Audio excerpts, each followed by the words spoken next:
ہمیں یہ علم ہے کہ قرآن شریف کی جو موجودہ ہمیں ترتیب جو ہے یہ حضرت عثمان کے زمانے میں ہوئی تھی.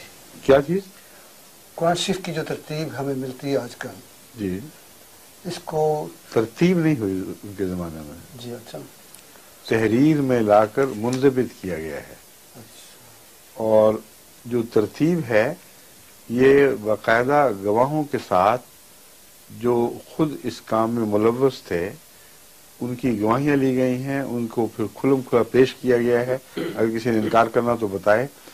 انہوں نے بتایا کہ رسول اللہ صلی اللہ علیہ وسلم نے فرمایا کہ یہ یہاں ہوگی جگہ، یہ آیت وہاں ہوگی، یہ آیت وہاں ہوگی.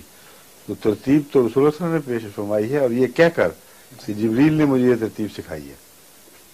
اس لیے غلط ہے یہ جو دشمنان اسلام ہے نا، یہ بات سمجھتے نہیں، یہ جان بوجھ کر پردہ ڈال دیتے ہیں اس کے اوپر. حضرت عثمان کا ترتیب سے کوئی دور کا بھی تعلق نہیں جہاں تک قیام ترتیب کا تعلق ہے. ترتیب کو منضبط کرنے کا جہاں تک تعلق ہے، آپ کا بہت بڑا احسان ہے رہتی دنیا تک کہ آپ کو خدا تعالیٰ نے یہ موقع دیا، اور قرآن کریم کی وہ ترتیب جو رسول اللہ صلی اللہ علیہ وسلم نے بیان فرمائی تھی اس کے مطابق اس کو مصحف میں ڈال دیا. ٹھیک ہے.